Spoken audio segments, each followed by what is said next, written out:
Hello, everybody. Welcome to All Villa, No Filler. Please remember to like and subscribe. Subscribe if you love the mighty Villa. Now, not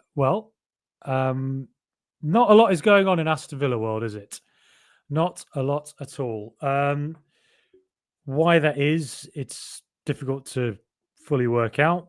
If I were to guess, I would say it's something to do with finances and keeping powders dry for future and trying to navigate and work out what to do with PSR and SCR. Now, I'll sort of just wait around and let a few people start joining in. It's difficult to promote these things because Twitter just doesn't let you do it, but whatever. How are you all feeling? Please do comment. Please let me know what you think about the way things are at Aston Villa. Something that caught my eye today, Manchester United Twitter seems to be very, very active about Ollie Watkins. Man United Twitter seems to be somewhat convinced that they want to sign Ollie Watkins. What I would say is that I think, yes, there's a world in which I think Villa, 29 going on 30, were Villa to get a really big offer for him, I could see them going for it, because then you take a reduction in wages, because he almost certainly is one of Aston Villa's highest earning players, and then if he goes, Aston Villa then it's late in the window, trying to find somebody who can come in and do the sorts of things Ollie Watkins can do is going to be very, very difficult. Samu Omarodian at Porto would seem to be probably the most obvious sort of striker available. But yeah, I think with Watkins, I mean, look, who knows? Who knows what's going to happen? But if I were to guess, I'd say I think he sticks around at Aston Villa this season. And if he does, brilliant, great, because his stats have been absolutely phenomenal for the last few years, and just desperate to sort of see him go on and get 100 goals in the Premier League for Villa, which I think this season should be a target for him. Why not? Get over 20 goals for the first time in his Premier League career. Otherwise,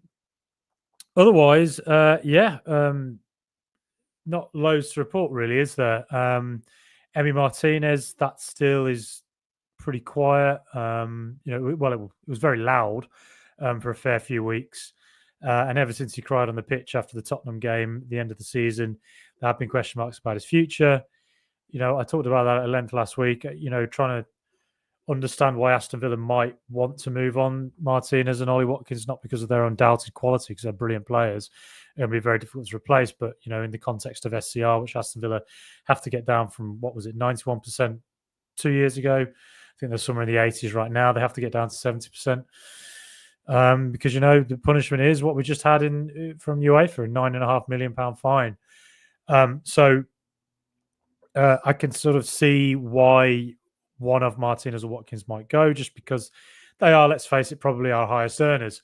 However, I think there's a world in which they both stay as well. I can see that happening. If you think about it,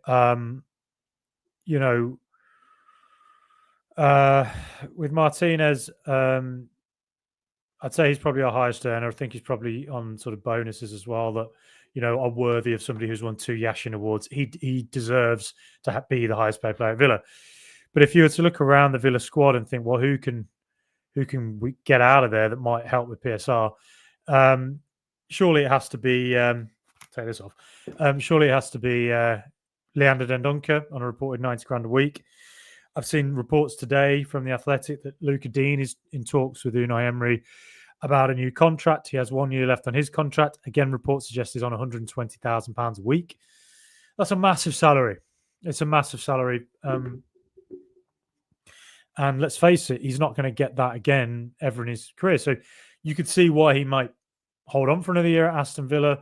Say some other clubs come in for him, won't offer him anywhere near the money he wants. And why would he move on? Because yes, I think Ian Maatson probably has usurped him now, but knowing Luca Dean, Mr. Dependable, he very rarely ever makes mistakes, and there come a chance this season where he'll win his place back and be very hard for Maatson to shift again. maybe there's some talks, could Luca Dean go into talks with Unai Emery and basically go with the economics of this time next year, you might get offered a contract, but it won't be anywhere close to what, you're on at the moment. It could be half that. So maybe we'll offer you a new deal, maybe an extra 2 or 3 years, but on the proviso that there is a wage reduction. Maybe something like that would work. And that's how you eat into it. Suddenly then, let's say you could cut down Dean's salary by 20 to 30 grand a week. Easier said than done. Bloody hell.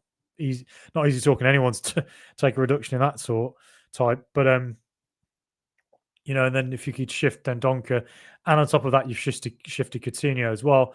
If reports are correct that Coutinho is on, 120, something like that a week, add on, let's say, a 20, 30, you've got 150, 160. Then Dendoncker, 90, you've got 220k a week gone. I'm currently reading Waking the Giant by Greg Evans and Matt Mayer. Absolutely fantastic book. I cannot recommend it enough. If you're reading it as well, please let me know. Let me know what you're thinking of it. I've just got to the Jack Grealish sale, but it's fantastic. And you really get a sense of how catastrophic it was and how close. Like, we were days away from the very end for Aston Villa. So it just gives you even more of an appreciation where we are. I haven't forgotten how bad it got, but it's more like just details that you really wouldn't have known unless you were there or told about it by someone in the know. And that's, take like a Tony Shea, or Tony Shea, as it's correctly pronounced, I believe. They managed to get an interview with him, and the details about him are just, this man is a lunatic. He just everything about them weird tweets he would make are reflective of a man who is very mysterious, doesn't make a lot of sense, and by God, how he became owner of Aston Villa and allowed Villa to get to the stage that they did, awful. Now, this is where I refer back to the point I was making before, in that Christian Perslow ultimately is the one who gave out these ridiculous, got cat fur all over my microphone, these ridiculous contracts in that Gerrard era. And it's very interesting on Perslow because actually you do gain even more of an appreciation for actually what a really good job he did at the start, and how, navigated us out of various PSR issues we had all the way back in when we got promoted. We very nearly weren't allowed to go up. It was literally a last day rescue job from Perslow. So you have to give him massive credit for those early years, and I've always given him credit for how he operated in them early years, and particularly with the U team, setting that up with. But I think it was Steve Harrison. But in a way, you get a sense that he can't get out his own way, really. So in the sense that it always feels a little bit like he wants to be involved on the football side, and that is what you read from his time at Liverpool as well. So I'll be fascinated to talk to Perslow. He's a very interesting character from this book. But where I refer just to all that is that if I were to be very critical of him, I would say that year of the contracts of Coutinho, Dendoncker, I think the Dean one as well. As much as I love Dean, I think he's been a really quite excellent player for Villa. I still think giving that contract at the time was a big, big risk. But look, if Villa can somehow get out of that PSR hole if they can somehow shift Dendoncker, God, how are we going to do that? I don't know. And then on top of that, you've got Hawes has gone. I'd assume Mings has taken a reduction in his new contract. That's my assumption. I don't know. Coutinho's gone. Maybe a reduction if there's a new contract negotiated with Luke Dean. All of those things, and with one or two other players shifted out as well, and maybe a big sale here or there. All of this sort of stuff might just come in and help SCR, and maybe then ensure that we can hold on to Emi Martinez and Ollie Watkins. And if we do, it'll be interesting with Martinez for sure, just because those tears at the end of the season made it feel like I don't think Martinez wants to leave. I don't think he's got it in his head that he wants to leave Villa and he doesn't like. I think he loves the Villa. I do, But it might just be a case that Aston Villa literally can't afford his contract. So I think that's kind of where Villa are, and hence why you have all these links to Manchester United with Watkins and Emi Martinez. But you never know. Maybe Villa can work something out, and if they can keep both of them, well, then that's two prime players we've still got, and we'll see what happens. As I said last week, I still think my money would be on one of them going, probably Martinez, but we'll see. If he stays, obviously I'll be delighted because I think he's an absolutely fantastic player. But I also back this board, this scouting department, and Unai Emery himself to have the kind of understanding, the data, the scouting department, all the knowledge, the links, everything like that, to find a replacement that will be a sufficiently adequate replacement. And they've done that already for Olsen. I mean, Bezo maybe he ends up as our number one this season. You certainly won't if Martinez is there, but you might do. And but if Bezo is the replacement for Robin Olsen, you have already seen some real an upgrade within the squad. So look, it's a bit it's galling at the moment looking at the top four from last season and thinking particularly Chelsea, City, Liverpool, all three of them are spending crazy sums. Chelsea the most galling because it really is just such an insult to everything that they are able to spend what they spend given what they have done in the last few years. I see a few comments coming through. We'll get to those. Please do like, please do subscribe. The subscriptions help so much. But yes, and please do share this as well if you're online, put it on Facebook, Twitter, or wherever. It's really helpful. But yeah, I think looking at those top four and what they're spending, it is quite galling, and it is a little bit like they're going to be hard to. It's going to be hard to compete with those four this season. Now, I still think Villa can go for fifth, and I think we can still chase fourth this year. Because if I was to look at that top four, you go, all right, well, Chelsea are spending massively. They're after two more players today. Hato from Ajax is one of the top-rated young defenders, central defenders in world football, and Xavi Simons, a player who I think is a little bit overrated, to be honest. And I think it will be a bit of a Joao Felix move for him to go there. But again, it's another addition to their squad, a Dutch international. But with Chelsea, you just don't know, how this Club World Cup is going to affect them, and maybe there is just going to be a level of burnout and injuries that they can't foresee, no matter how big their squad is. And on top of that, playing in the Champions League, you never know. And maybe Maresca's approach doesn't quite work, and you never know. But my guess would be that they are in that top three. Man City will just be in that top three, and then Liverpool. You'd assume they'll be in that top three as well. They're just the players they're buying. They're very, very good. So then you're looking at Arsenal. I'm not convinced about Madueke as a £50 million player. He's not proven on the left. He doesn't play on the left, really. He's more of a right winger, which is where Bukayo Saka plays. Yes, he's good to give, come in and give Saka a rest, but he's 50 million quid. Not sure. And Gyökeres, top talent, but he is unproven at this kind of level. The pressure cooker of Arsenal. Arsenal's a real. I've been to that stadium a lot. So I don't live that far away from it, and they can really turn that fan base. And if you're not having a good time of it, which was why I was always, I don't want to see Ollie Watkins go anywhere, but when he was heavily linked to Arsenal, that was the one thing I told my Arsenal fan friends. I said, Watkins at Villa does miss chances. And he can have games where he looks a bit like clunky and cumbersome and things aren't working out for him. But at Villa, it doesn't really matter. I don't think we can as a fan base get quite you can hear it in the crowd when it gets bad. But I don't think we get on the players that much, really, as a collective fan base. Was at Arsenal, I do feel like that pressure cooker environment, if they're going for the Premier League and Watkins is missing chances, I just feel they'd be all on him, and just adding pressure to him as well. And so I think if you were to go with Gyökeres, again, he's not proven within a pressure cooker environment like Arsenal, and he's not proven in the rough and tumble of the Premier League.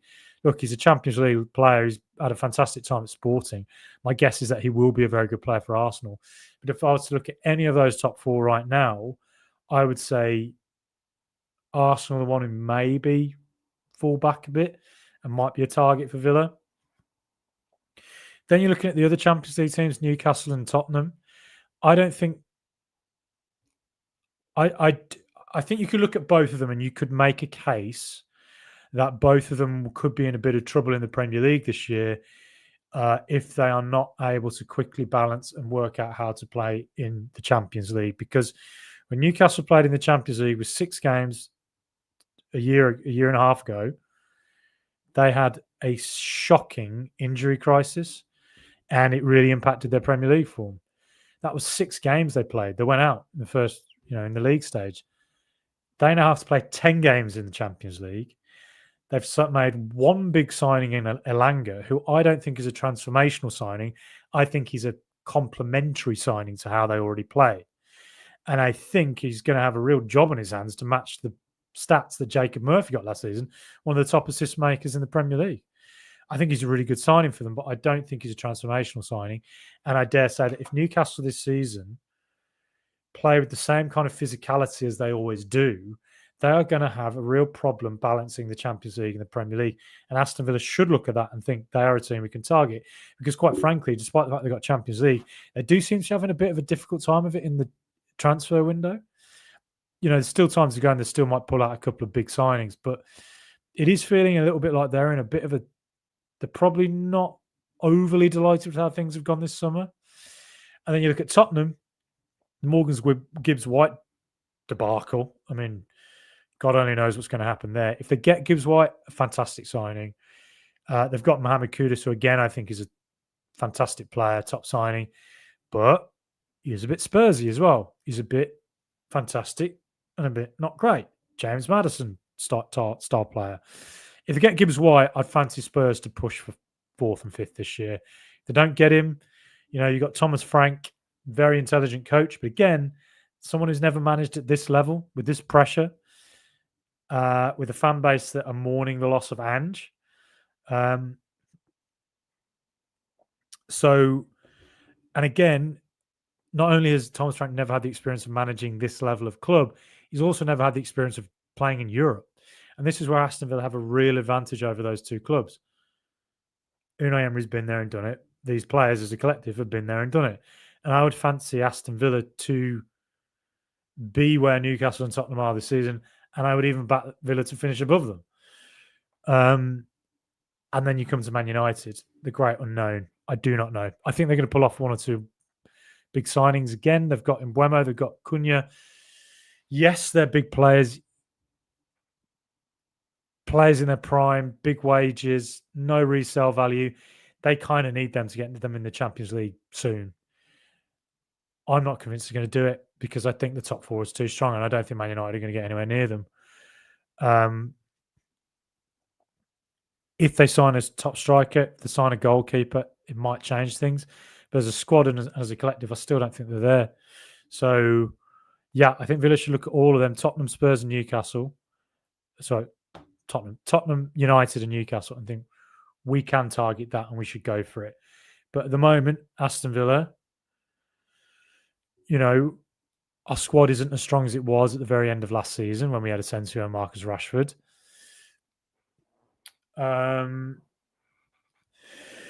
Yes, I mean, look, it's 23rd of July now, and we haven't really made many big signings. We've signed Bezo as a backup keeper, hopefully backup keeper.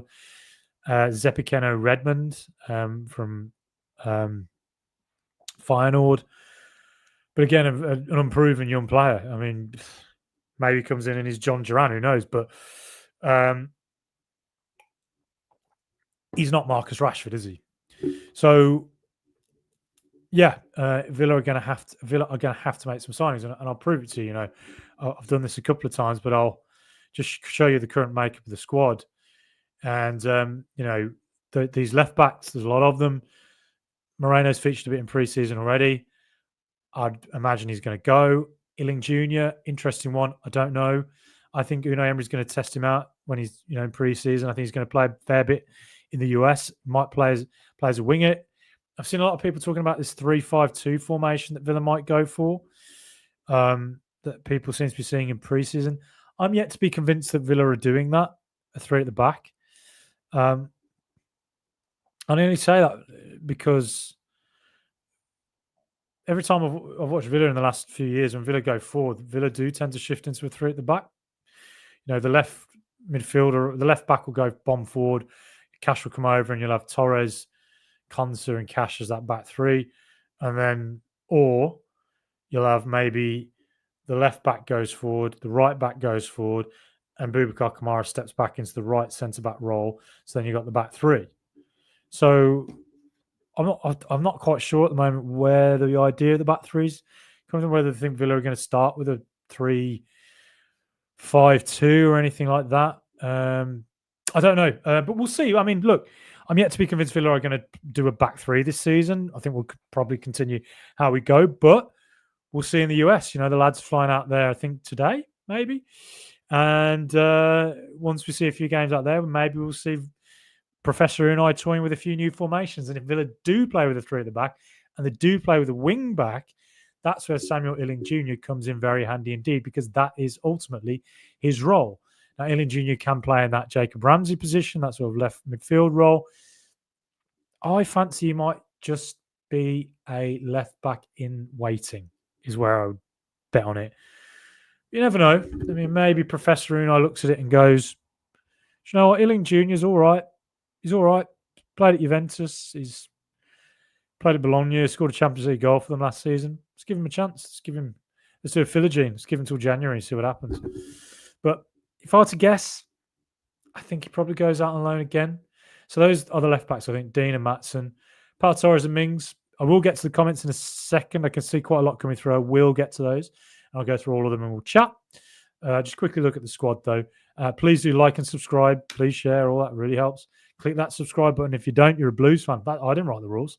I just read the terms and conditions of YouTube, and that's what they said. And I was like, bloody hell, I can't believe that. I've been subscribing to every channel I can ever find. But anyway, left centre-backs, Tyrone Mings and Pau Torres. Now, this is where Aston Villa are going to have to sign a player. I'm sorry, but we can't go into the season with Ezri Konsa and Lamar Bogard as our two right centre-backs. We can't. We just cannot. Like, Villa are surely going to sign a right centre-back. Like, we have to. I just don't see how because if Ezri Konsa gets injured, God forbid, touch wood, it doesn't happen. But if Ezri the Rock Konsa is out for just a few weeks, I mean, the positions in the Premier League that could cost you are just huge. Axel Disasi is still there at Chelsea. Could there be another loan on the cards for him? Could Villa go for another loan player to come in at right centre back and maybe save money on transfers? Possibly. Maybe they could look at the loan fee. I think maybe 5 million we paid for Disasi to come in, which we had to, but given the fact that Mings and Torres looked like they were both going to be out forever at the time, and we were playing Luca Dean at left centre back. So, maybe we could argue, well, we've already paid 5 million. Let's just take that off and we'll pay the rest of the transfer fee for him. Maybe, but Villa are going to have to get another right centre back. I like Bogard, but I think he's more of a midfielder. I just think he looks better in centre mid. If I had to guess, I think Bogard goes. I think Unai likes him and likes his versatility. But and again, he's a homegrown player. He can, he's good for Europe squad numbers. Well, I'm going to say he goes out on loan at least, but we'll see. Garcia and Cash, I think they're our right backs. Nedeljkovic is on loan, obviously, at RB Leipzig. Centre midfield, I don't see any of this changing. Barkley, Kamara, Anana, Yuri, and McGinn. Good news this week from the Athletic, from our mate Jacob Tanswell, that Boubacar Kamara contract is progressing. Looks like something might come of that. Might be a new deal in the offing, hopefully. So that would be a fantastic contract signing. Because is he our best player? He's certainly up there. He's a special player, Boubacar Kamara, and we're a much better team when he's in it. But look at that. Tielemans, Anana, Kamara, McGinn, Barkley. That is some centre midfield. I don't think that's changing much. Now, we come into an area I think looks very, very much in need of additions.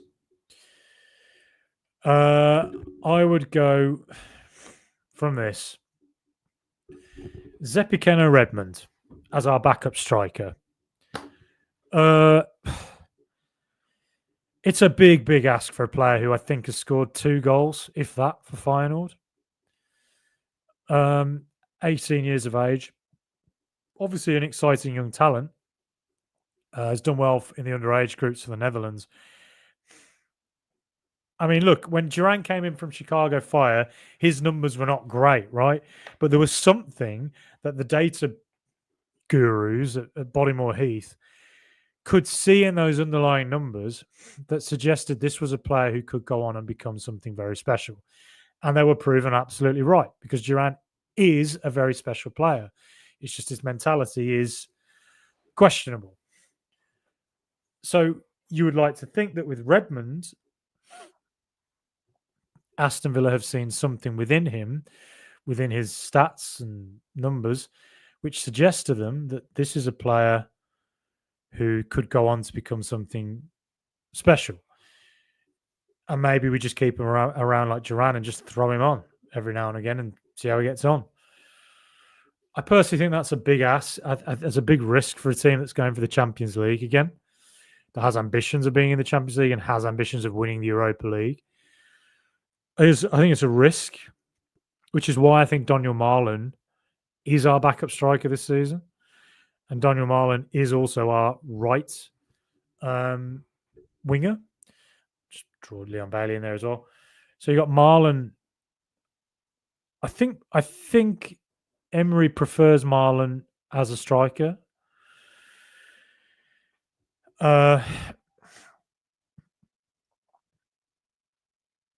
So yeah, I think I'll go.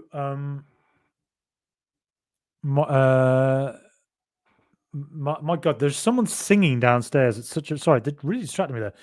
Singing at such a volume. Don't know if you can hear it. I might. Don't know what they're singing, but I might go down and teach them to sing "Shit on the City." Because yeah. And by the way, hold on. Before I get back to that squad thing, can I also just quickly say, rest in peace, Ozzy Osbourne. What a special, unique individual. An insanely talented man. Literally, along with the bland Black Sabbath, invented metal music by saying we want to make music that sounds like a horror film. Genius. And those 4 geniuses came from Aston and were 4 regular blokes with amazing ability who just gave it a go. How can you not love that 4 working class blokes from Aston went and changed the world? And you saw, and that final concert was one of the greatest concerts of all time. I streamed the whole thing. Some of my favorite bands ever. And to think that all of those American bands held up Black Sabbath as the guys, it's just incredible. And for Ozzy Osbourne to have had that final concert at Villa Park, what a way to have said goodbye in his home suburb, in a venue that means so much to, obviously, Black Sabbath. And yeah, special man. Meant everything to Birmingham, like the city itself. And I hope Aston Villa always maintain that. I hope we keep imagery of him around and Black Sabbath and celebrate what Aston is, the place that produced a fantastic football team and an amazing community of us Villa fans here tonight. And I will get to the comments in a sec. And a band that were a bunch of geniuses. And I really wish we could see stuff like that today. And I hope that that concert was at Villa Park will inspire young kids to go on and do the same thing, and form bands like Black Sabbath and bands that make music like that, because Jesus, we need it, don't we? Because it gets a bit boring listening to the same studios and same producers making the same thing that sounds like auto-tune all the time. Anyway, look, R.I.P. Ozzy Osbourne, whole tenders in the sky. What a man, what a genius, what a genius. Thank you so much for everything you ever did. Now, back to the squad. Daniel Marlin, I think, is the backup striker. So now you've got Ollie Watkins. My cat's now going mad out there. Zepkin and Redmond. I think Marlin you could put out on the right. Rogers, we all want him more central, don't we? So Rogers and Buendia, you would say, are in that sort of Asensio position. I don't think Buendia is going to be here this season. If I was to guess, I'd say he gets sold. So I'm going to put him out. Leon Bailey. I really thought he was going, but there's not a lot of noise around that. If I was to guess on it, I think he still goes, but hard to shift him at the moment because his form in the last season was terrible. But you just never know with Bailey. Who knows? Maybe he scores on the first day and suddenly has an absolutely phenomenal season yet again, and we're all like, why couldn't you have done that last season as well? But if I was to guess, gone. Then it's looking extremely light. Ramsey linked with Nottingham Forest. Villa get a £50 million bid. I don't know if Villa can turn that down. But for now, I'd say he stays. So then you're looking at it and you think, well, Villa are going to have to make some moves in the transfer window. So Villa are going to have to do something here at right centre-back. They have got to do something there. Up here, they've got to add something. And I think personally, out on the right, there needs a winger, another wing. If Bailey's to go, they need another winger. Yes, Smalling can play there. And it's brilliant. We've got him and his versatility to go in the centre. But we need some pace out here. And this central area, I think we need something, because Rogers, I prefer him there on the left because I don't always fancy him with his back to goal here. I think Asensio is a better ball retainer. And I think that were Villa to get someone in there who is a little bit Asensio-like, technically very good, say a Harvey Elliott, that to me would be quite an exciting signing. And then I'd be more confident in my statement that I think Aston Villa really can go for the top 5 this season and can really aim to win the Europa League. I just think we need to add a little bit more to this squad to really convince me that Villa are truly contenders for, the top 5 and maybe a top 4, but primarily winning the Europa League, because that really does have to be a big aim for us this season. It really does. So, yeah, let me know what you think. I'll get to the comments. Black Country Villain, good evening all. Great to see you again, mate. You're always so friendly and so kind of you to join in on the channel, on the podcast. Thank you so much. James Wood, evening, Frankie and all, UTV. Great to see you again, James. Thank you again as well. Great friend of the channel. Always nice to see you here. 1956 Villain. Hi, Frankie, Andy Fielding. Good to see Andy Fielding again. Always good to see regulars here. This is fantastic. It's like a pub I own, and I'm serving great big pints of. What's your favourite pint? Let me know. Pints of bitter here. I think my favourite pint. Ooh, I always like pints when I go abroad. I always, for some reason, just think I could taste Carlin abroad and think it was the best thing ever. There's a beer in Turkey. If Villa gets the Europa League final in Besiktas in Istanbul, firstly, I sort of lived on and off in Besiktas for about 7 months. One of the coolest places I've ever been in my life. Istanbul is such a magical, amazing city. I can't talk it up enough. And if Villa gets that final, Villa fans are going to have a great bloody time there, because Besiktas is the really cool bit of Istanbul as well. And there's a beer out there called Bomonti. Efes is the Turkish beer out here everyone knows about, but Bomonti, trust me, I couldn't get enough of it when I was out there. Couldn't get enough of it. Over here in the UK, Camden Ales maybe. I prefer local beers though. I like sort of finding local craft stuff. George Ramsey, we're going to lose all our players. good to see you, George. Former Aston Villa manager, our Alex Ferguson won the lot. I'm not too worried. I don't think we're going to lose all our players. I'm not worried about Rodgers. I don't think he's going to Chelsea. I think that would have been done by now, and I think there'd be more noise around it. I do know for a fact, and I'm telling you this as a fact, Chelsea do want Morgan Rodgers. Chelsea did want him, they do, but just the way the noises around it at the moment make me think that I just don't think Unai Emery wants to lose Rodgers this season.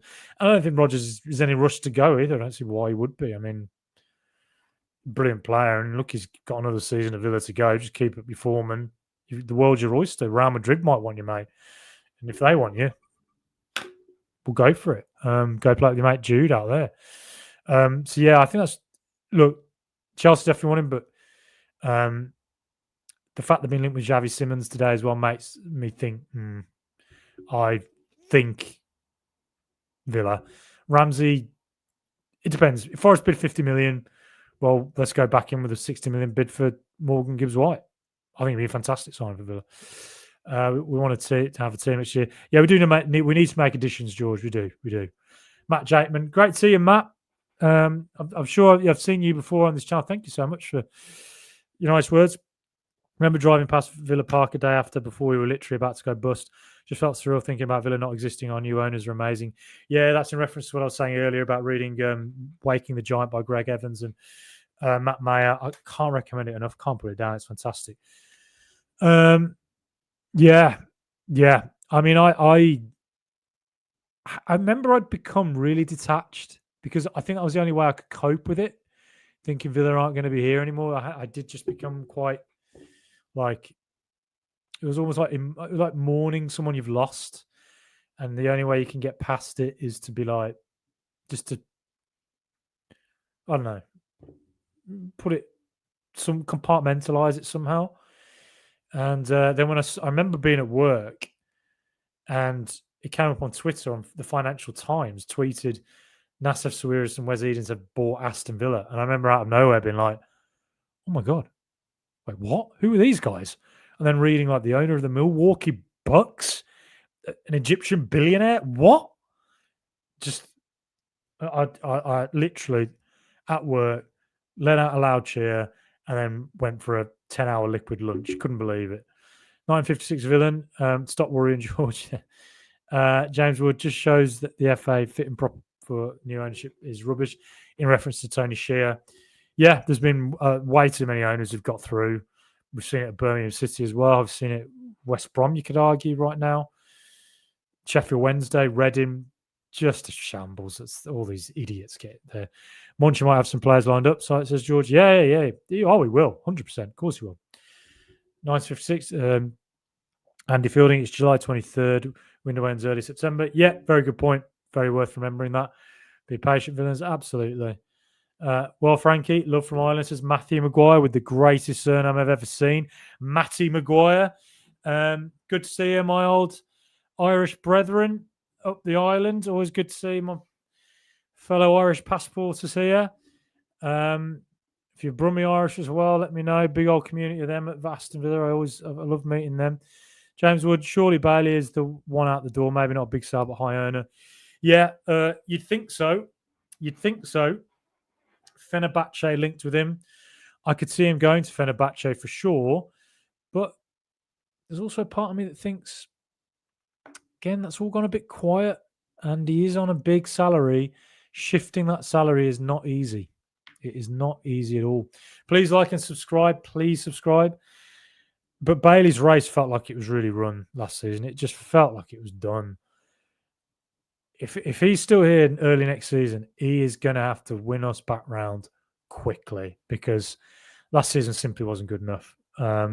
Given the season before, he looked like one of the best attackers in world football. And it's extremely rare I talk about Villa players in that manner. I always defend Villa players. I never get on the back. I really think on this podcast, I've never singled out Villa players and said they're rubbish. I don't want them, get rid of them, all that sort of stuff. I think it's just a kind of rational outlook on Bailey, where you go, 4 seasons now, 3 of them simply just not really good enough, and one where he was fantastic, that consistency isn't tolerable. He's got to be consistent. If you're going into a fifth season now and you're still at Villa, and it's another bad season, well, I mean, there's not a lot we can really say anymore. We all know you've got the talent. Show it. That's the good thing with him. We'll be fine. Still plenty of time. I agree. I think we'll make the additions we need to, because you looked at that squad there, and it's clear we have to make additions. And I think they know that. They'll make it. They'll do it. George Ramsey, how can they afford to spend so much? Chelsea, I think that's in reference to. Ways and means. Just the unfortunate side effect of PSR has been that it just protects a racket of clubs that just simply aren't catchable. Well, they are, but a lot of when they are catchable, it tends to be because they themselves have shot themselves in the foot by being idiots, as Chelsea did, and for a number of years, Tottenham did for a few years, United have done presently. So, and it's then on Villa to just get the pressure's on every year to have really good seasons. Turnover and winning trophies, George. Yep. That certainly helps. We should just buy the players and pay the fine. Yeah. Chelsea got 95 million for Mickey Mouse Cup in the USA. Yeah. Yep. Club World Cup. That is the wolf at the door, everybody. Please remember this. I've been saying this for months now. I said it in a special episode I did recently. It's the wolf at the door. It's live golf football. It's Saudi Arabia's attempt to take over football. That is my theory on it. It's what I think it is. And I think that the kind of owners who tried to run off and form a Super League will want this competition every single year. You know, you'll hear them talking about it every 2 years. They'll want it every single year. And Saudi Arabia are the ones who funded this. They are going to want that tournament in Saudi Arabia. And how they're going to play it in Saudi Arabia? Well, they're not going to play it in the summer. They're going to play it in the winter. This tournament is the wolf at the door. It's live golf football. Convinced of it. Calls the world. Evening all UTV. I think we need another forward. Asensio, Mould to back up Rodgers and a right-footed centre-back. Garcia, wing-back. Marlon, striker cover. Yes, agree. Garcia and Marlon, I think they are the backups. And I have a theory this season, Garcia will usurp Matty Cash. I think he showed enough potential that he's got a lot going forward, Garcia. And there was a report that the scouting department were really happy with him. I'm really happy with the job they did in getting him. So I think Garcia showed really positive signs last season. I think it'll be very interesting to see his development this year, for sure. Marlon is a striker. I love him. Yeah, he's a feisty little bastard, isn't he? Right little bastard. RLB. That's what I'm going to call him. RLB. Right little bastard in all the best ways. Backs into your elbows. Awkward. A lot stronger than he looks as well. Big defenders don't like that. Asensio Mould, absolutely. We need a technical player, and that's why I bring up the name Harvey Elliott. Liverpool are probably going to have to sell a player or two. Harvey Elliott isn't going to get the game time this season, probably. Particularly now that Florian Wirtz is there. So Harvey Elliott to Villa, I think, is one to watch out for, is what I would say. George, it would be a points deduction next time if deliberate. Yeah, so annoying. Yep. Possibly a ban from European football. Yeah, we got to be very careful. That's why our SCR has to come down, which is why I think there is a case to be made that Villa probably would love to get rid of a few big salaries that they can't shift, and then are turning their attention to Emi Martinez and Ollie Watkins and going, we can get big transfer fees. They're in their prime, and the salaries are massive, and it'll be a big loss in the salary wage. But that's the only way those two might go, I think. But saying that, I don't think both are going. I would not be surprised if one does go, though. We need Man City's lawyers. Yeah, God. Chelsea, Man City are the best lawyers in the world. Yeah, which is a bit of a shame that football's gone that way. Spuds are going into the CR with a manager with no experience. Yeah, exactly. Big question marks over Thomas Frank. I feel like Frank will get Spurs in competing for the top 7 this season, but big question mark over what he can do balancing the Champions League and the Premier League. No one is ready for that 10 games. Aston Villa played a style with a manager that has an approach that works with European football. So, yeah, Premier League are scared of punishing City. They should have been deducted 21 points to Derby County under Rooney. I think all of the clubs that tried to leave and make a Super League should have been relegated. All of them. All of them. Given massive fines. And that would be a way of saying this is how you guys can't do this again. Should have been relegated. These charges are dragging on. It's dragging on. It's a tough thing to investigate and work out what's going on. They are dragging on and on and on and on and on. And what was it, 115 charges? I mean, UEFA already found them guilty of doing something, and they only got away really on a technicality. So it's just maddening. Sack Andrew, Champions League experience, wins and got a trophy. Good old Spurs. Yeah. Top six will be such a high standard this year. It really will. This is going to be a very, very strong Premier League. Very strong Premier League. Maybe the strongest since we came back to it, arguably. George Ramsey, top 10 will be a high standard next season. Yep.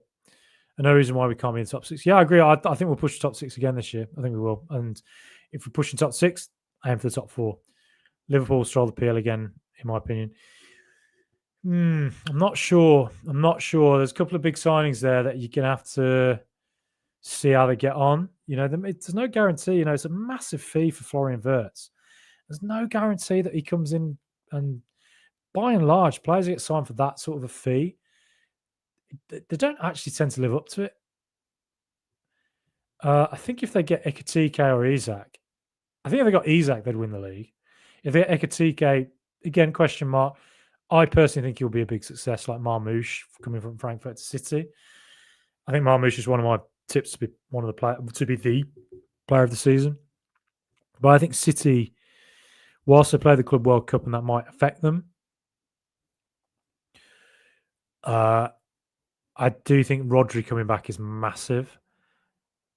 Foden looks like he's finding a little bit of form again, and I've signed a couple of very good players.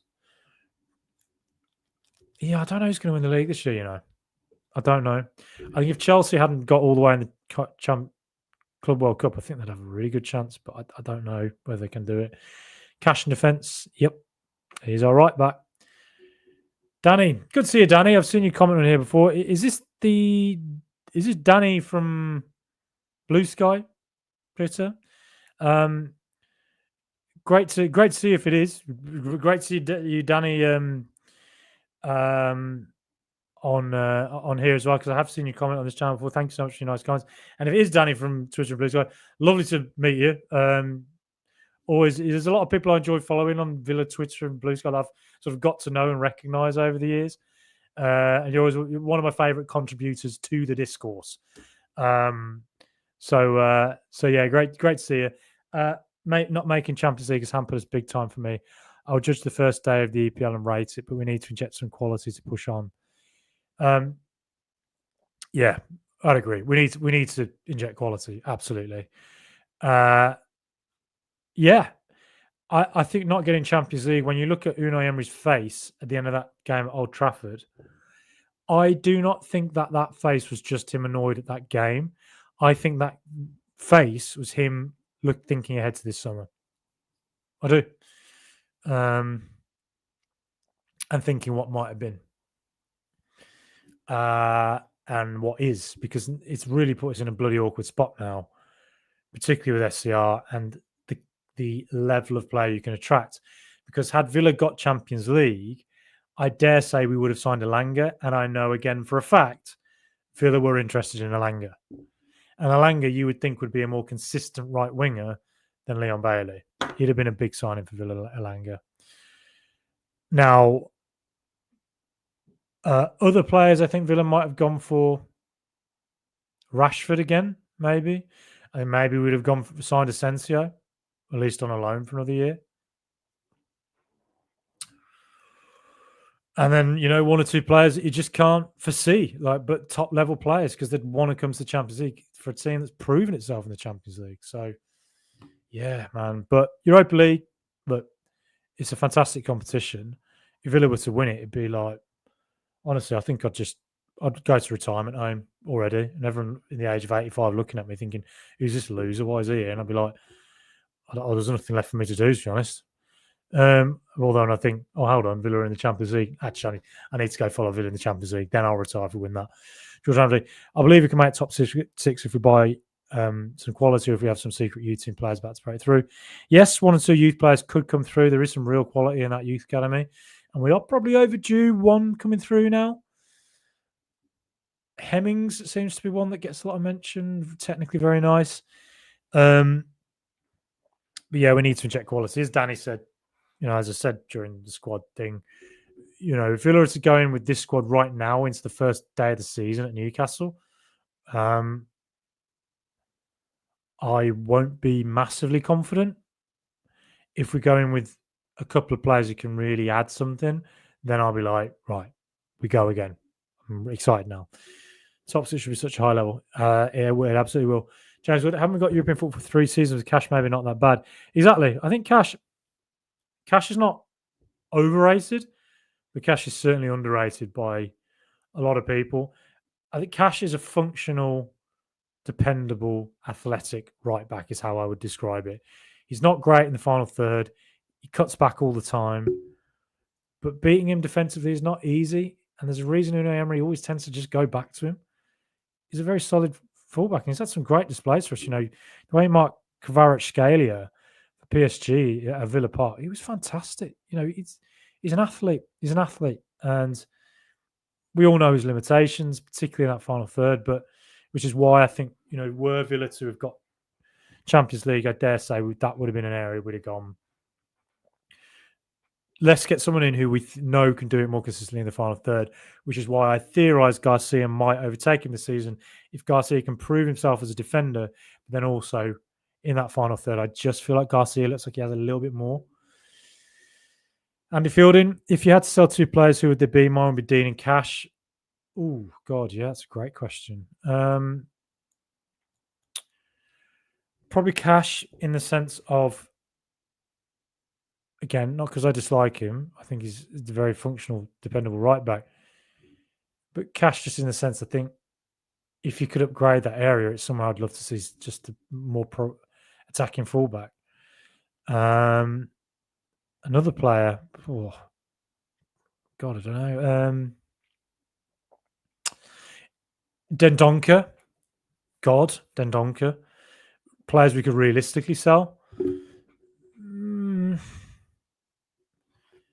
Maybe Dean as well. Maybe Dean.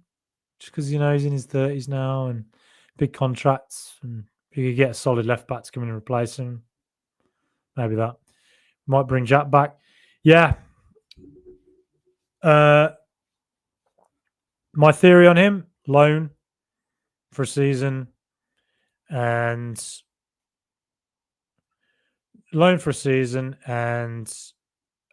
portion of wages. He's not going, no one's buying him because no one's paying that what City want, and no one's paying his salary. Even if it's marginally reduced, no one's paying it because he's on so much money. And his ability of the last year has not been good enough. And off the pitch as well, we don't know what's going on there. I mean, look, I love Jack. I love him. I still think he has a lot to contribute. If Villa were to get him on loan for a season, paying a portion of his wages, I'd be excited to see what Unai Emery would do with him. I sort of theorise he'll go somewhere like a West Ham, maybe even Sunderland. I theorise that might be where he ends up, unless an AC Milan comes in or something like that. But yeah, if I was him, I'd want to go abroad. Well, I want to go abroad just to experience life out there. But if Villa came in for me and I was him, I'd go, definitely. Because I think unfinished business, Unai Emery, you're going into a different Aston Villa to what it was a few years ago. And to go in there as a player who everybody's kind of rooting for, really. I don't think it's the worst idea, but we'll see. Bailey Buendia, 2 players you'd like to see sold. Yeah, I think that, to be honest, yeah. I'm excited about Marlon. Same. My bet is over 10 Premier League goals this season. Thoughts and prayers of the Osbourne family and friends. Absolutely. We all love him. So glad Ozzy got to perform for the last time Villa Park. RIP Ozzy. Incredible. What a way to say goodbye. That, If you were to have told him at the start of his life, this is how your life would go and this is how it ends, there can't be many people in history who would look at that and go, I wish there can't be many people in history who've had lives as brilliant as that. And to have had such an amazing life and to have stayed such a humble, grounded individual who gave such joy to humanity. Because you look at the amount of people in this world, dickheads in politics in particular, who have had insane privilege their entire lives, and the only thing they give to the world is such horrible, miserable, divisive toxicity. You just think, thank God for people like Ozzy Osbourne, because ultimately that's what makes this world worth living in, isn't it? Really, artists, great artists, and good people. That's it. And what a guy! It's really hit me. That really hit me. Love him. Ozzy to me was a very funny man, brilliant, brummy sense of humor. Absolutely, watching videos of him, I just can't. I keep thinking like he reminds me of like my dad, and at times he even reminds me of me. And my Australian fiance says to me like, sometimes she's like, bloody hell, you Brummies whinge, mate. You really whinge. And I'm like, I don't whinge. Just support Villa. What else would I do? I've got to whinge. But then I watch videos of Ozzy Osbourne, and sometimes I think, oh my God, it sounds like me. It sounds like my dad. It sounds like every Brummie I know. It's just, and I think that's what makes him so relatable. I mean, not only is he a genius, but he sounds like you. And amazing, really. I wish society was in a way that you could have people like him still come out and do what they do. I just don't know where that golden era of the sort of 50s through to the early 2000s is and the insane range of largely sort of working middle class artists who then will, found their voice and artistry where they are now. There's some, but it's not the same. Bailey, maybe I can get him going again. Maybe he can, but he's got to win me around. Personally, I'd stick with Bailey. Yeah, fair enough. I mean, if he can reproduce the form of a year ago, well, we've got a serious player on our hands. Matt C, you think Emi Buendia will get another chance at right wing and can simply, for depth, both areas we need? Yeah. I just don't fancy it with Buendia anymore. I feel like he's had his chance. I think his time's up, really. But I'm willing to be one round. George, Ramsey, 70 million at least. I don't know about that. 40, I think. I think he's a 40. I think Villa would say 45 million or 50 million and then see where Forest go from there. I think he's about a 40 million player. I agree, George. 70 million, right? Well, you drive a hard bargain. James Wood, Aussie like me, even living in another country. Sorry, Lincolnshire, can't shake the Brummie accent. Yeah, no, same with me in London. I mean, my accent's faded off. I used to sound like that. My accent used to sound a bit more like high pitched when I was like 15, 16. And then it went a bit more like Grealish. Like Grealish really does sound like, because I'm from Solihull, like Grealish, and Grealish does have a very specific Solihull sound, if that makes sense. There's a lot of words he says where I think, God, that is exactly how he sound. My voice is really faded, so I think it's quite neutral now. But I think it comes out, particularly when I'm at Villa and back in Birmingham, it tends to come out a bit more. But that accent, Ozzy never lost it. Mind your authorities watching Villa to make sure we don't sell our players to higher transfer. Yes, that's true. I did see that written about, and I did say a few weeks ago that Dobbin deal last year, Mari Kellyman, Matson, all that stuff. That'll be interesting to watch if that ever comes back on us. I live in Derbyshire and will never lose my Sheldon accent. Sheldon, that's where my mum's from Solihull, but she's from she's on Valley Road.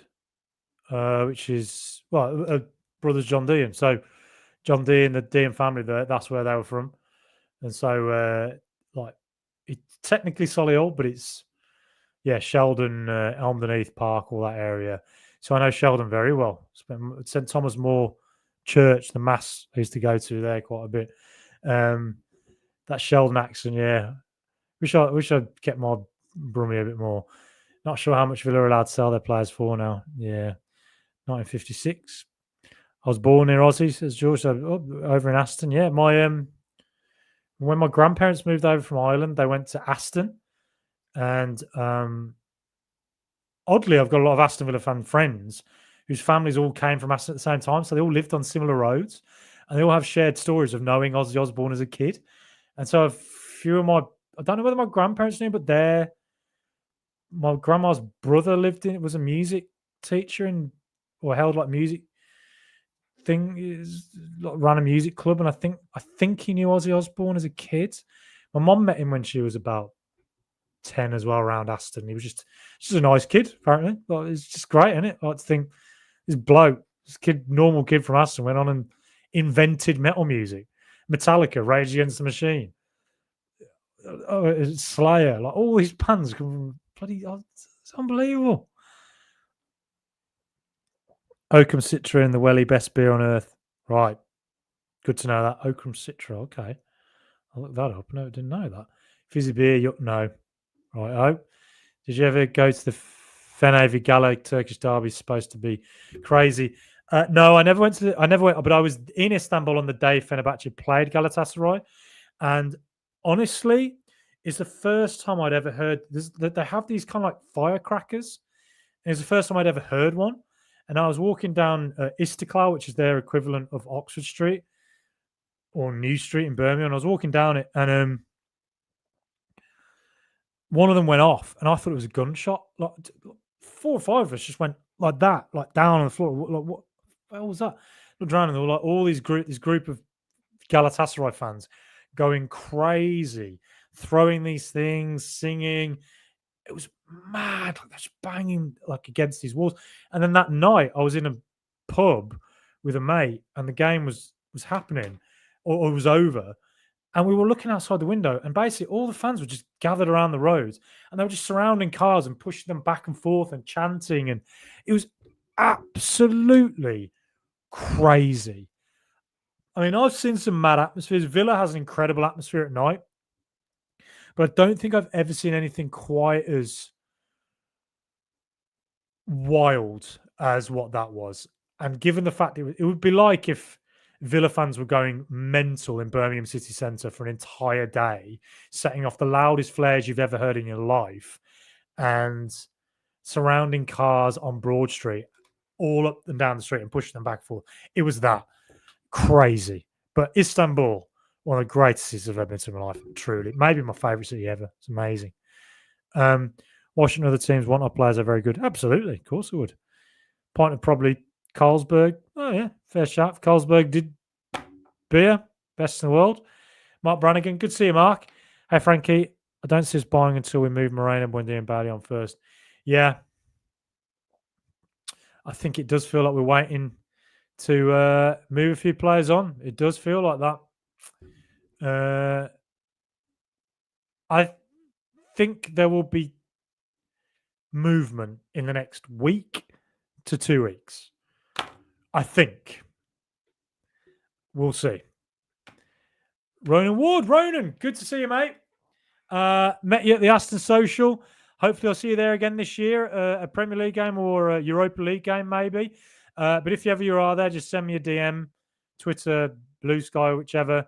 And I'd love to come catch up with you again. Good, my friend. Good to catch you live. Yeah, well, thank you for the comment. Great to see you. And everybody, please please subscribe. If you get those likes up, if you comment, you subscribe. I think it helps with the algorithm, and people, find it. And the subscribing helps massively for this channel to grow, because, God, it's hard to get subscribers. YouTube's algorithm has really changed in the last 6 months at least, and it is getting harder and harder to build this audience. So great if we can keep on doing that. But Ronan, really can't wait to catch you again at Villa Park this season.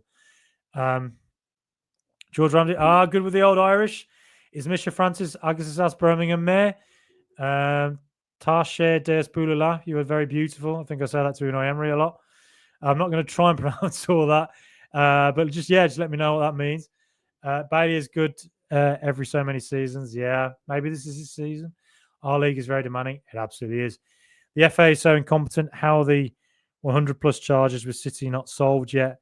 And they still have a checkbook. Pathetic. Yeah.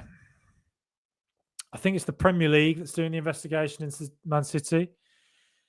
It doesn't look good. It doesn't look good that these charges are still there. And it especially doesn't look good that Chelsea have got away with what they got away with in recent years. It just feels like it's one rule for them and another for everybody else. And it feels like they have maybe intentionally from some stakeholders in the Premier League, unintentionally from some others, it's left a stratus where it's just impossible to break beyond certain points of it. But Villa will keep on going. Bongo Bongo, good to see you again, mate. Favorite name in the world, Bongo Bongo. 40 days left. Let's not panic. Absolutely, I'm not panicking. Not worried. But but I'm just sort of saying, as you look at Villa's squad, Villa are going to have to make some signings because they just are. And I think, as was mentioned earlier, maybe waiting for one or two to move on before we see what we can exactly do. Matt Jackman, totally agree about Club World Cup. It's everything wrong with football. Could easily be the death of English football. It's a big threat. We need to watch out for this. It's a big threat, and I think we have to mobilise as a fan base. Villa. This affects everyone, all fan bases. It's very easy for us to, have big rivalries with the fan bases, laugh when things go wrong for them. It's like the Super League. When English football fans are mobilised and stopped it, it has to come to a point where we stop this in some way, particularly if they do what I think they're going to do and make this a yearly to biannual thing, because then it really is a threat.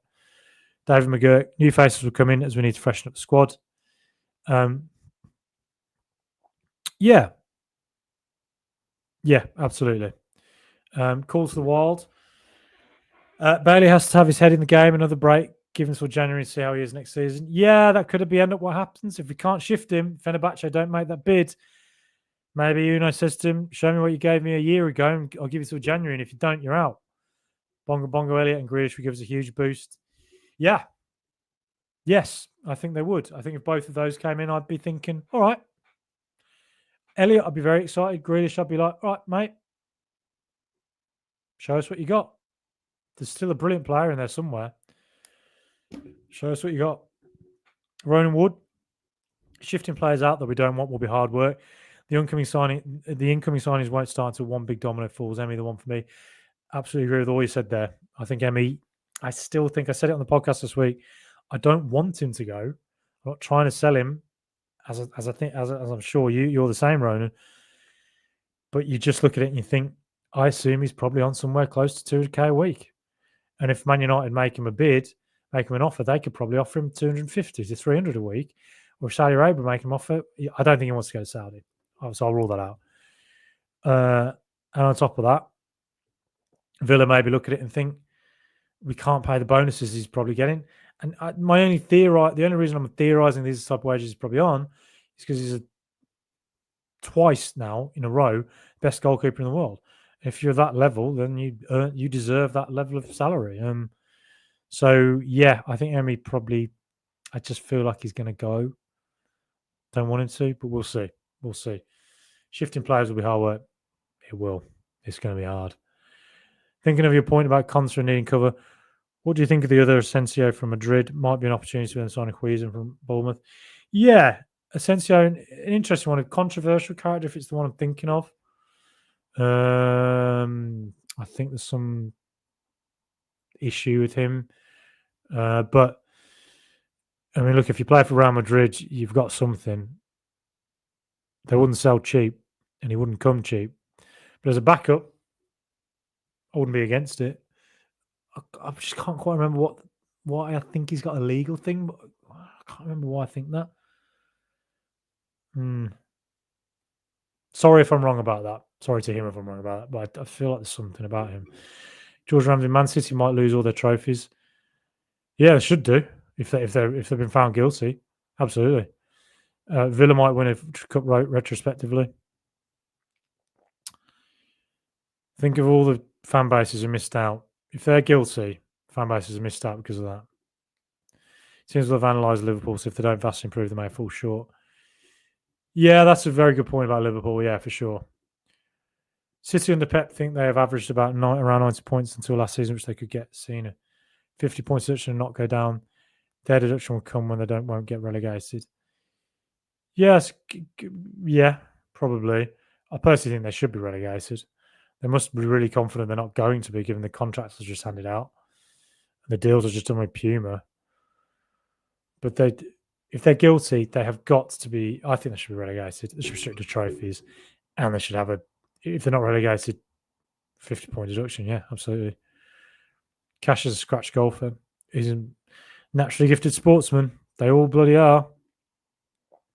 Dickheads in politics. Cheers, Frank. I need to laugh at it today. Yeah.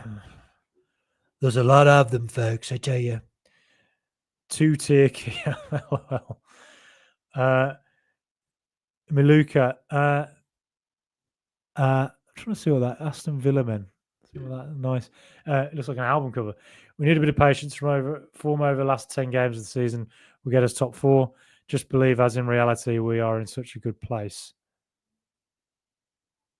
We need a bit of patience for over 10 games, and we'll get us top 4. You're exactly right. It's easy to forget that actually the Man United and Crystal Palace loss at Wembley and United lost the final day has really overshadowed the fact that actually we had a fantastic end to the season. And it showed what these players are capable of. Yes, we've lost Asensio and Rashford and Disasi. But certainly the players should take that form into this season and go, we know what we can do. Like, let's do it again. Like, come on. And we stopped conceding goals. That was our problem last season. We conceded over and over and over bloody again. We stopped doing that. So if we stop conceding goals this season, carry on the form we had towards the end of last season, well then top 4, bring it on. George Ramsey, solid different to Brummie.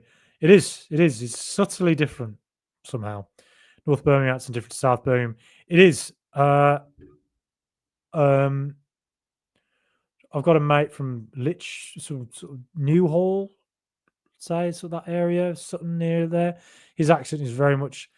It almost sounds a little bit like Dan Bardell, who I think is from that part of Birmingham as well. I think there is it's like a very. It's all Midland. It's all, you'd say, Brummie, but it's sort of subtle differences. Like Solihull is subtly different to Brummie and to North Birmingham, and then you get into the Black Country and.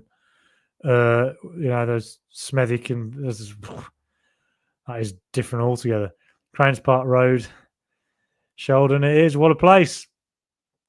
Used to play on a few pitches there against, I can't remember the name of the team. Wagon Road, was that the name of it? Wagon Lane? Something like that. Go and lose 10-0 on a Sunday. It was great. I remember Thompson's Butchers in Aston. I don't know Aston. I don't really know like the sort of local shops and places like that.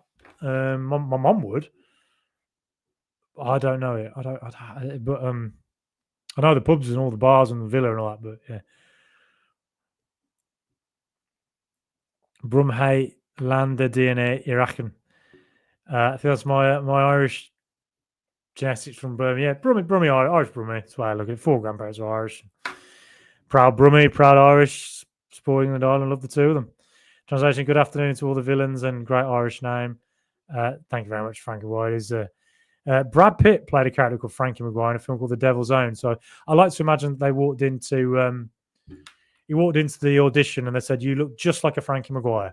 They looked at Brad Pitt's face and said, "You look like a Frankie Maguire." That is what I'm going to tell myself for the rest of my life. Loving the live show, Frankie. Keep them up, Mark Brannigan. Thank you so much. Yeah, love to be able to get let more people know about it.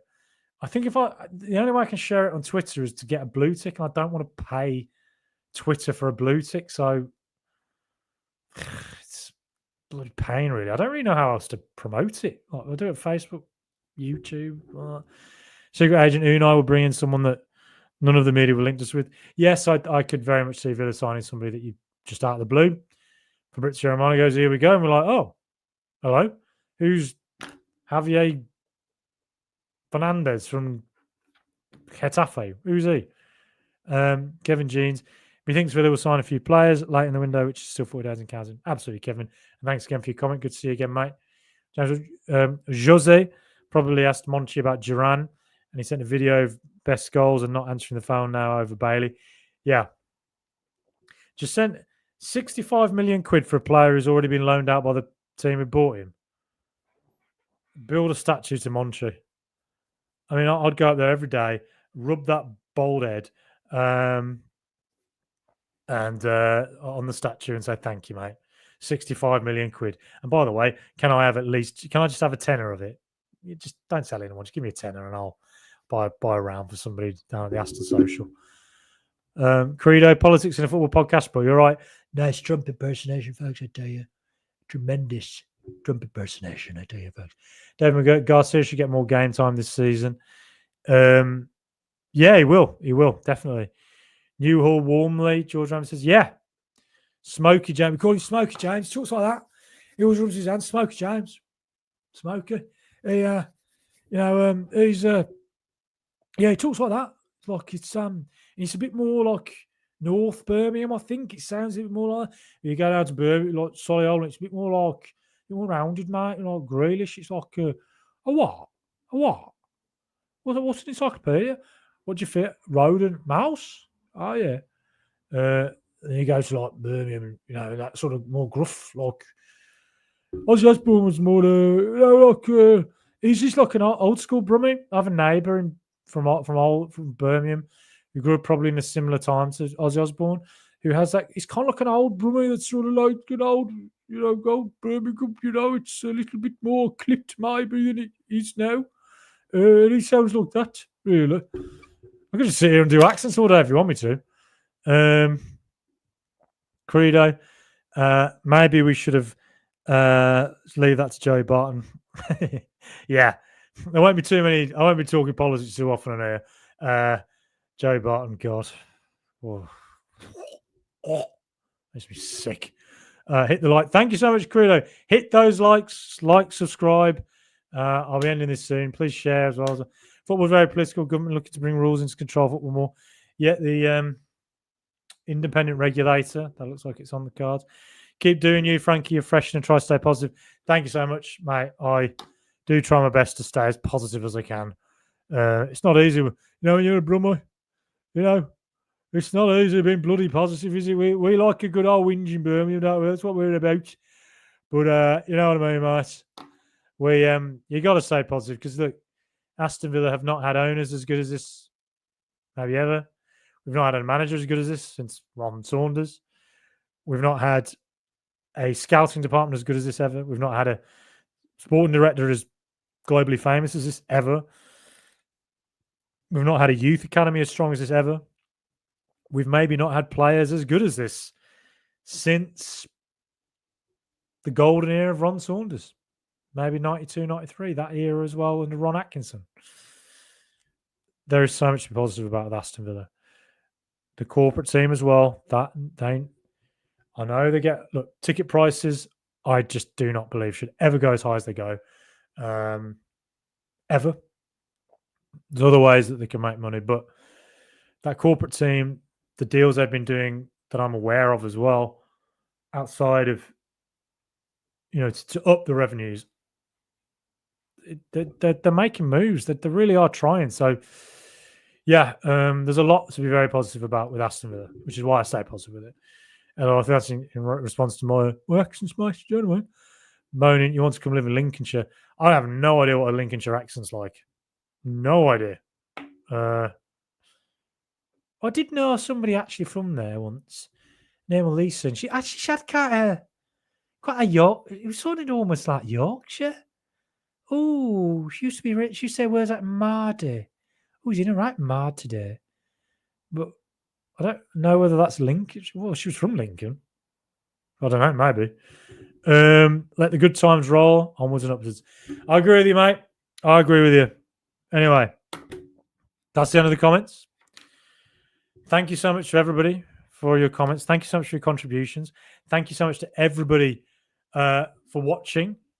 I really appreciate that. Honestly, it's just, it means the world to go to Villa Park and meet people who come up and say they watch or listen to the podcast, because I know we're all part of one great big community, and we all love the mighty Aston Villa. It's been fantastic. James was very, very close on the Lincolnshire accent, and my captain. I think the Martin O'Neill years were the last time I was nearly as happy as I am now. Yeah, and they were near misses, and Emery has shown we're not a near miss club. Just get that trophy. Get that trophy. Legendary. Thank you, Kevin, for your words. Thank you, George. Thank you, everyone who's commented. It's been fantastic. I love doing this podcast. I really do, and I'd love to keep on growing. Please share. Please tell your mates to subscribe to, because just help it keep on growing. But anyway, I'll end it there. Thank you so much. Stay positive. Things are happening at Villa. I think good times are rolling.